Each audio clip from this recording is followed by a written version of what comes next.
developed this awesome genius game called Find Your Bling, and she's doing a certification. She's wanting to step back a bit, I guess, now, and she's doing this certification. And so she's teaching a number of us how to use the game, how the game works, and all of that sort of thing. And it's really an incredible tool to get people talking to each other and like having meaningful conversations and helping people work through issues and that sort of thing. There's 8 packs of 100 cards, and we have consultation sessions where we might just use the cards, or we might actually move around the board in the board game. There's many ways to use it. And at the moment, what I'm really getting into is using the game as a fundraiser for community groups, for charities, you know, for those sorts of people. And I've got quite a few irons in the fire, which I'm really glad, because to me, it's about raising money to put those funds into the expert organisations. I mean, we don't need another support or another charity or something like that. What we need is the existing ones to have the funds, because I've already got the contacts. Yeah. So that's what I'm really involved in, is doing that fundraising. And even during COVID, we can do it online, and doing that fundraising and getting that money to the organisations that can actually make those changes. So yeah, so life is good. Life is. I like it. Really, I like it. I like it that how even now you're still in, you know, your life's calling is always about helping people. So I'm back after doing my technical stuff because I'm so tech. If I'm so tech, I will be editing everything. It's all nice and pretty, but it's not, because why? The message is far more important than any, you know, prettying this whole thing up. So we are going to just dive straight in. So give us a little bit of history, Michele. What were you, you in the Army? In what capacity? I was actually in the Air Force. I joined the Air Force. Sorry, there is a different, it's a different level again. So apologies. Okay. No worries. Yeah, no. I do remember going into recruiting, and they said, because I was a nursing student, I was getting sponsored to finish my nursing degree. And they said, oh, are you interested in the Army, Navy or Air Force? And I kind of went, well, I don't really want to be away from, I was single mum, 2 boys, don't really want to be away from the kids at 6 months stints at a time. So Navy's out for me. And, you know, I don't really like the Army uniforms. Oh my God. This is actually what I like said where this is going. That's why we are good friends. And this is actually what I said to them. And they kind of did a double take before they realised that I was actually joking. Oh, I was. I said, I don't like the uniforms, so I think I'll go Air Force. Let's see. I did want Air Force, but yeah, it was a bit of a joke. But yeah, so I joined up and I finished my last year of university as a sponsored nursing student, and then did 2 years consolidation. I was already an enrolled nurse. I was just, you know, upgrading to registered nurse, and did some consolidation, and then went to pay back my time. Yeah. My thought had always been, you know, I'd do what time I owed and then I'd get out. Yes. But then I found I really loved it.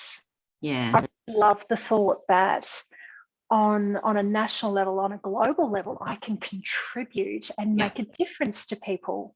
Yeah. And so so I went along and had a number of deployments. And then in 2009, I was deployed to Afghanistan in a digital nursing position. So essentially, I was pretty much working on my own in evacuating Australians from the hospitals or the medical support services, so not from the battlefield themselves, but from the next level. So whether it was a temporary or what we call a role 2, where they've got very basic stuff, or a role 3 hospital where we had more extensive surgery, I was taking them from those facilities out. Where another team would meet me. I'd take them to the Middle East or to another area, and another team would meet me, and they would take the patient or patients back to Australia. So right. I was doing a fair bit of that on my own, but when I wasn't doing that, I was actually helping out in the role 3 at the base where I was. And because I've got well, I had very advanced skills in emergency nursing intensive, and I was also helping out in their intensive care unit, just an extra set of hands so that they could have some downtime, because these guys were doing 12 hours on, 12 hours off, and they might have a day off and then start again, 12 hours on, 12 hours off. Absolutely, and absolutely. Let me help you break that up. When I'm here, let me do a 12-hour shift, because otherwise, I'm sitting there, rolling my thumbs and waiting for something to happen. I'd rather be busy. If I'm going to be there, let me be busy. That's right. And so yeah, that was the position that I was in over there. So my job was to fly and to move patients around theatre and out from the war theatre out to the safe base. Right. So when people listen to this, like, oh yeah, okay, she's a transport nurse. I'm sorry, that's, how I am just gonna call it. So how does that impact you? How is being in that situation? How did it impact you? Okay, I guess the biggest thing was for me was the lack of personal safety 24/7, and there was no downtime. Yeah, you were always aware, because even on a base, you weren't safe. Wow. Out on an airfield, you're not safe. While I was there, they had incidents where aircraft were attacked by friendlies, Afghan friendlies. So you think you're safe, and the Afghanis are coming around and they're helping. Oh, the Afghans, sorry, not Afghanis. The Afghans are coming around and they're helping, and that sort of thing. And then one of them will let loose on a suicide vest or something like that, So if you had Afghans on base, essentially we assumed that if we had Afghans on base, we had enemy on base. Wow. And it wasn't only that, with any population, you have the social issues that go with any population. So there had been sexual assaults, rapes, hit and run, where a fellow, just before I arrived, a fellow had been hit in the middle of the night on one of the roads on the base and killed, and they hadn't found the perpetrator. There was an incident, gosh, I don't even know how far through my deployment it was, where a vehicle-borne explosive device got within 3 kilometres of the main accommodation area. And this base had quite wide barriers. Wow. And the lead up to actually get there. So, the vehicle-borne explosive device took out some of our coalition forces, as well as themselves, obviously. Yeah. So I guess it was like the constant fear for your life. Okay, so extremely stressful, isn't it? That's where it started for me, because a lot of the when you're being diagnosed with PTSD, well, in military, in my experience, it's have you seen dead bodies? How often did you see dead bodies? Stuff like that. And it's like, I'm a nurse. Duh. I work in emergency, and like whether I'm in Australia in a public emergency department, or whether and I was an enrolled nurse before that, looking after a lot of geriatric patients, and people die. Yeah, that's one of the things that happens. Yeah. And so for me, it wasn't necessarily the injuries. It was more about the lack of security. So I would be on shift and we'd have rocket attacks, and essentially you do your best to cover the patient who's ventilated with Kevlar and that sort of thing, put your own on, and you head out into one of the bunkers. Yeah. So you just kind of go, well, hopefully, because the facility we were in was a plank hospital. Essentially, it was just boards. It was a boarded hospital. It wasn't brick or anything like that. It was a temporary facility that had been there for a while they were building the permanent facility. And so if anything was to blast, it would have taken out the whole place, because it's just all the plank boards. And so, yeah, you kind of hope by the time you get back that one, the electricity hadn't been cut and your ventilator was still working, so your patient was still alive. And two, the rocket hadn't actually landed on anywhere near the hospital, because it just would have wiped everything out. Yeah. And to start it, I mean, in my first 3 hours, we landed and we were doing a bit of an orientation, and we had a mass casualty event. And that's all hands on board. Okay, no worries. We formed an extra team for the resus bays because we had the extra people. And obviously, like I said, it's all plank boards and that sort of thing, and curtains. And one of the processes is, as casualties arrive, before they even come in, they're meant to be cleared of any ammunition, weapon systems, all of that sort of thing. Yeah. And while we were working on the fellow in the bay with us, in the next, just the other side of the curtain, I found on another poor fellow who they were trying to assess whether he'd passed away or he hadn't. They were trying to assess cardiac activity. And so they're pulling at his armour, and they managed to catch a grenade that had the pin half out. And that was my first 3 hours there. So I was kind of like, oh, that's a bit of a shake to my mortality. And I guess it just went from there. For me as a female, you know, having all the female safety issues that we have in Australia, and then you amplify them. Yeah. I don't know how much, by what sort of a factor, but you know, so as well as being concerned, because the times of day that I would be going from our accommodation over to the hospital and that sort of thing, I would generally walk.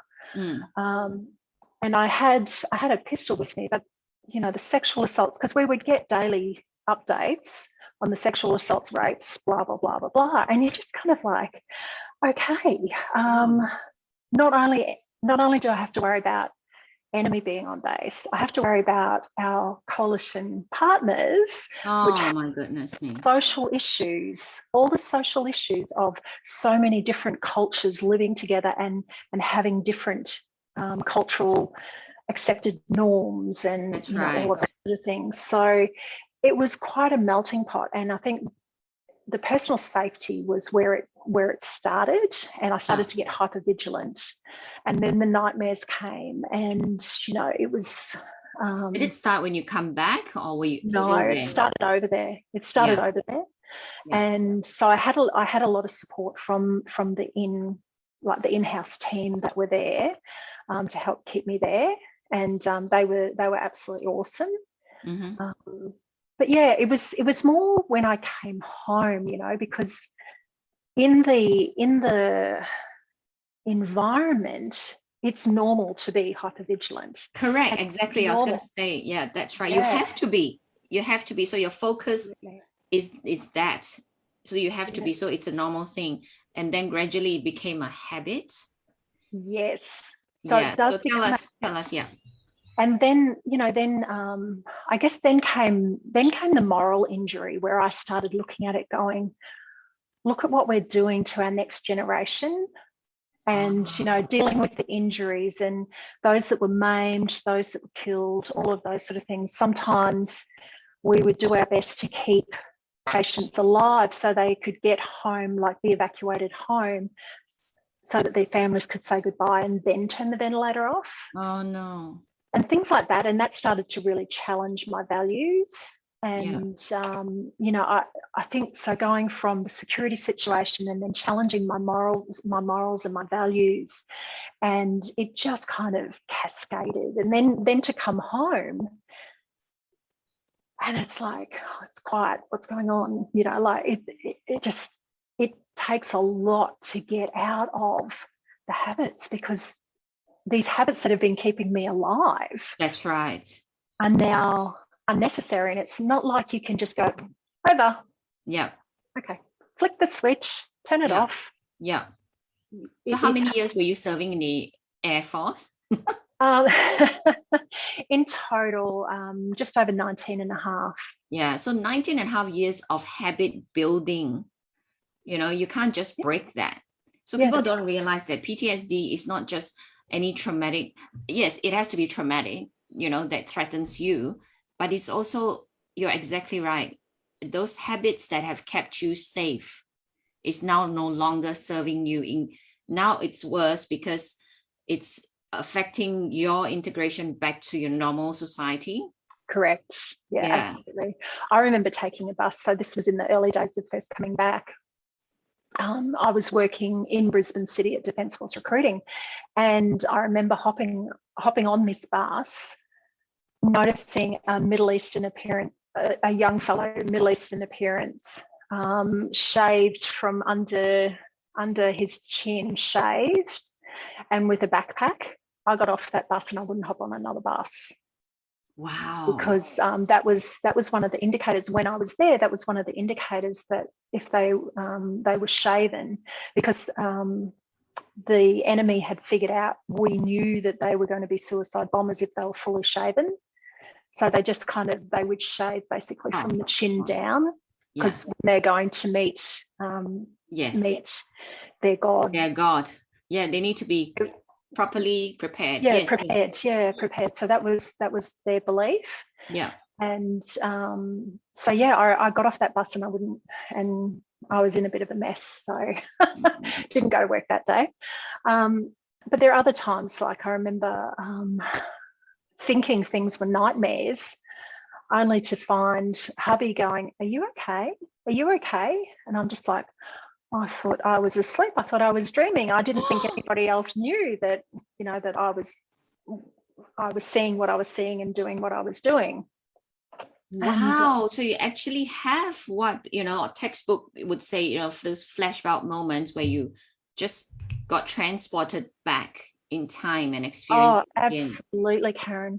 Wow. I would be like preparing food for the dogs and cutting up some offal or something like that, and the smell, and next thing I know I'd be scrubbing my hands, trying to get flesh off from incidents that I'd experienced to take me back to the scrub sinks, and I'd be trying to scrub it all off, and there wasn't anything there. but yeah, there were times where I really thought I was asleep and dreaming and trying to help these kids and that sort of thing, various kids that we'd had through, and only to have David kind of go, "Are you okay?" And he'd be putting his arms around me and that sort of thing, going, "Are you okay?" And I'm just like, "Oh, I thought it was a dream." Oh no. And then that would kind of obviously wreck things. So, the hypervigilance, the lack of sleep, and lack of sleep always makes everything so much worse. Absolutely. And so it was pretty rough ride. It was a really rough ride, actually. So yeah, how did you then, what did you do to help yourself? And anyone watching, I'm sure, because my friend was very severe, very, very severe, and he just cannot. He was so successful, and it just caught up with him, and he can no longer function really in society. Well, I was pretty fortunate that I was getting worse and worse and worse, and I was working with a colleague, an engineer at Defence Force Recruiting, who kind of recognised that I needed to be taken out to medical, and sat there until I got help, because I'd tried to get help the previous day when I'd really hit a bad low, and I'd tried to get help and no one had called me, and I was just like, "Oh, I know they're busy," and all that sort of thing. In my head, I know they're busy, they'll get back to me. No one got back to me, and I went to work the next day, and Mike actually took me out to medical, and from there I was really fortunate to get a GP, a psychologist, and a psychiatrist who were a fantastic team that were there for me. And it took a long time, a really long time, for me to stop I think of when I think of this, I think of a Monty Python clip where you've got this knight and he's fighting with his sword or whatever, and he gets his arm cut off, and the other guy says, "Oh, I think we should stop." And the guy goes, "It's only a flesh wound," and they keep going. And then he gets a leg cut off. "It's only a flesh wound. Keep going." And that's kind of how I feel looking back now. I can, no, I can keep going. You're not going to stop me. I'll show you. This isn't going to keep me down. And I think that just made me worse and worse. But I had that supportive team around me. And I was pretty fortunate at that point. I didn't necessarily get great administrative support from my units and that sort of thing, but I had pretty good in the start. I had really good medical support. Then I moved. Both hubby and I were posted down to Canberra, and the jobs that we were posted into, neither of us we didn't really like them. It wasn't a good fit for us. But it's one of those things that, you've got to do it. Someone's got to do it. So go on and get it done. And that's when I really started to deteriorate, because I didn't have the same level of support. And, so by the time I was discharged in 2017, it was way overdue. So, this had actually started probably towards the end of 2009. And so by the time I was discharged, which is 4 years ago this month, I was in a pretty bad place again. And it had all, the triggers. So despite security and moral injury kind of being the things that really escalated for me, all of my triggers were around military and were around medical type stuff, because that had been my experience and they were the flashbacks I'd be getting. That's right.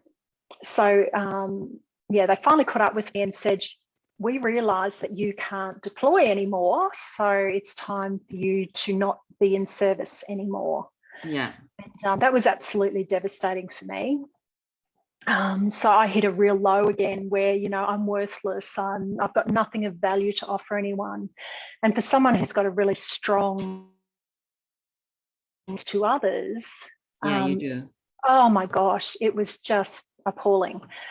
So I set about rebuilding myself, and I have to say, without my husband's support and his understanding and being there and having a support system with my friends and that sort of thing. I've got a few key friends that have really helped me, as well as my psychiatrist has remained throughout, no matter where we are.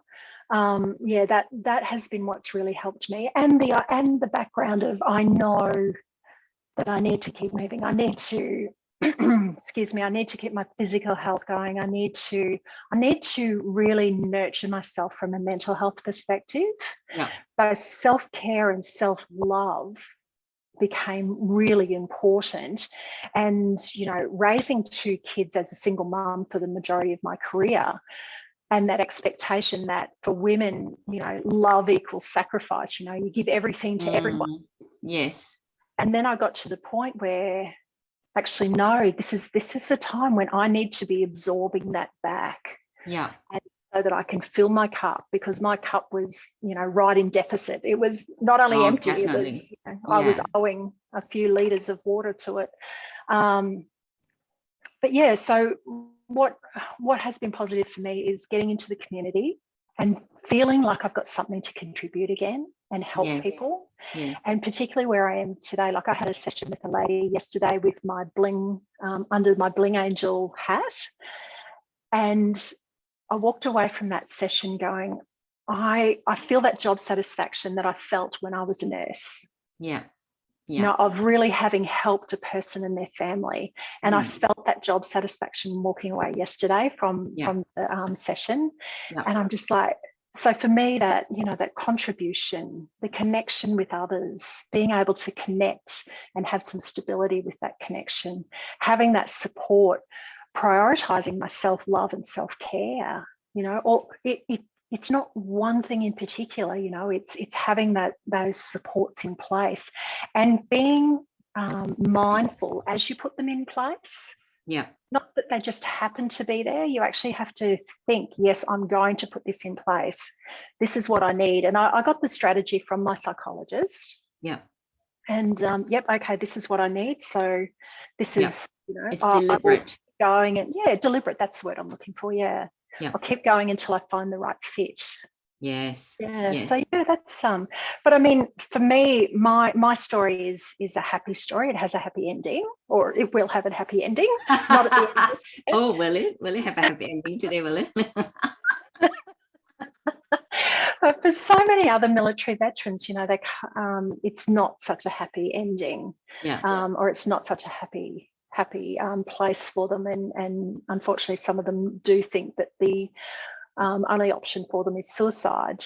And I remember being told when I was really unwell that statistics show that 5 years past, after a suicide attempt, most people are glad that they didn't succeed. And I kind of went, you know what? That's not helping me. I don't give a damn right now. That's it. I probably used stronger words than that. But I can imagine, yes.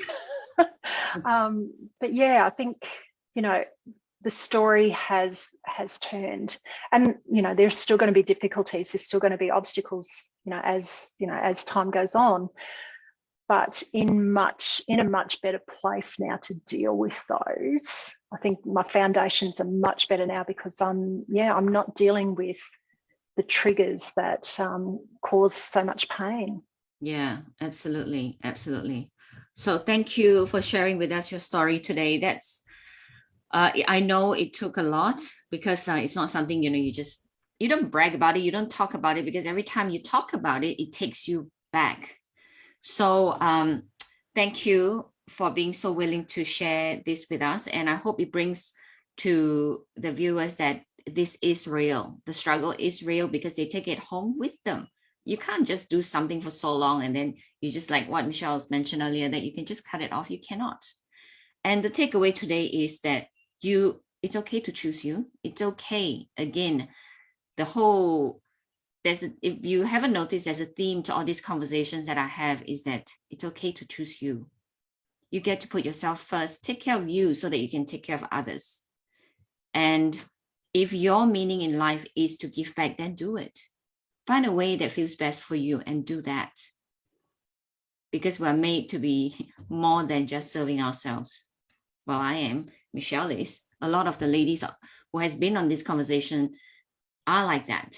So I hope this has been an inspiration for you, because we are so lucky, so lucky to have someone like Michelle who's put herself out there.